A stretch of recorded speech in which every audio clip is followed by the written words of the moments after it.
మనిషి పుట్టగానే సరికాదు, బతకగానే సరిపోదు. సృష్టిలో కోట్లాది ప్రాణులు పుడుతున్నాయి, చస్తున్నాయి. ఎవరు పట్టించుకుంటున్నారు? మిగిలిన ప్రాణుల కంటే మనిషికి కొన్ని వైలక్షణ్యాలున్నాయి. మిగిలిన ప్రాణులు బతకడం కోసమే బతుకుతున్నాయి. మరి మనిషి అట్లా కాదే. ఆహార, నిద్ర, భయ, మైథునాలు ప్రాణులన్నింటికీ సమానమే. మిగతా వాటితో పాటు మనిషి నాలుగింటిలోనే బతుకనుకుంటే వాటికి వీడికి తేడా ఏంటి? ఈ నాలుగే వాటికంటే కాస్త కంఫర్టబుల్గా, సొఫిస్టికేటెడ్గా అనుభవించడమా? అదే అయితే వీడికింత బుద్ధి ఎందుకు, మాట ఎందుకు, చదువులెందుకు, సంస్కృతి ఎందుకు? ఇవన్నీ మనిషిని మిగతా వాటికంటే మహోన్నతంగా నిలబెడుతున్నాయి.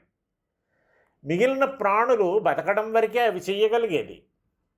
అట్లాంటివి కూడా అతిథి సేవనాదులు కావించినట్టు, ఆత్మనివేదనలు చేసినట్టు వింటూ ఉంటాం.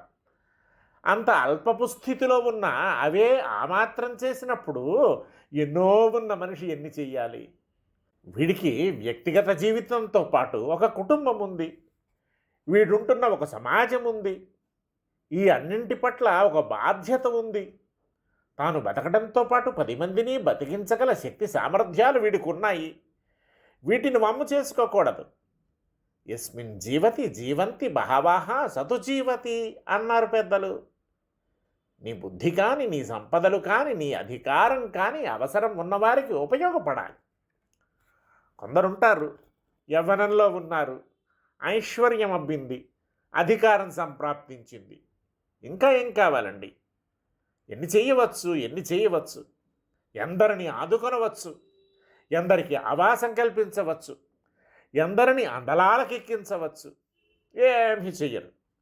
చెయ్యలేరా అంటే ఎందుకు చెయ్యలేరు? చెయ్యగలరు, కానీ చెయ్యరు. వారి స్వభావం అది.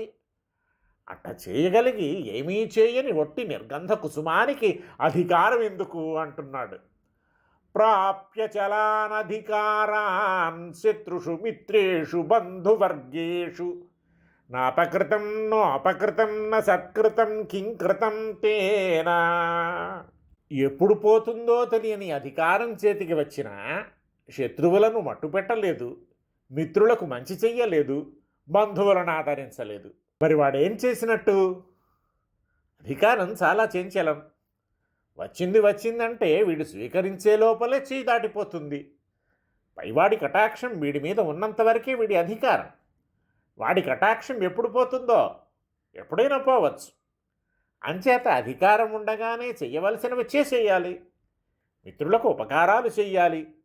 అధికారాన్ని బట్టి, అవకాశాన్ని బట్టి ఎవరెవరికో ఉపకారాలు చెయ్యాలి. అది నీకున్న అవకాశం. ఆ చేసేది మిత్రులకు చెయ్యి. అర్హతలు చూసే చెయ్యి, అడ్డగోలుగా వద్దులే. కానీ మిత్రులకేమీ చెయ్యడు.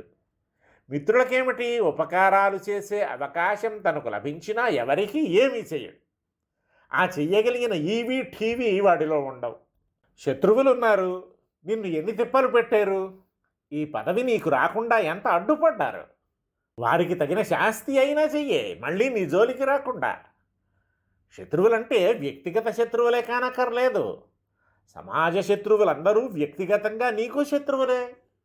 వారిని మట్టుపెట్టకపోతే సమాజం ప్రగతి పథంలో నిర్నిరోధంగా ప్రయాణం సాగించలేదు. ఆ అడ్డంకుల్ని తొలగించి సమాజం ప్రగతి చెందటానికి తోడ్పడవలసిన బాధ్యత, అధికారం కలవాడుగా నీకుంది. దాన్ని విస్మరిస్తే ఎలా? కానీ వీడు ఇట్లా శత్రు శిక్షణము చెయ్యడు. పోని బంధువులున్నారు. బంధువులంటే దేహబంధువులే కానక్కర్లేదు. నీ నియోజకవర్గంలో నీ వెంటనే ఉండి నీకు ఓటు వేసిన వారంతా నీ బంధువులే. వారిని ఆదరించు, మంచి మాటలతో, మంచి పనులతో వారిని ఉపచరించు. అది అసలు చెయ్యడు. అధికారం క్షణికం. దీపం ఉండగానే ఇల్లు చక్కబెట్టుకోవాలి. ఆ నూనె ఎంతవరకు ఉంటుందో చెప్పలేం. చూస్తూనే దీపం కొండెక్కిపోతుంది. అప్పుడు చెయ్యాలనుకుని ఏమీ చెయ్యలేవు నువ్వు.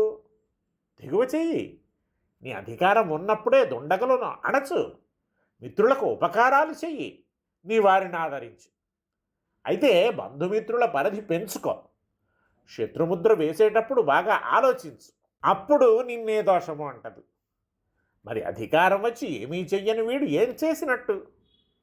ఎన్ని మార్లు ఎన్నికైనా మంత్రులైనా తమ నియోజకవర్గాల అభివృద్ధికి పాటుపడని దేశానికి అక్కరకురాని నాయకులకు ఈ మాట ఎవరు చెప్తారు?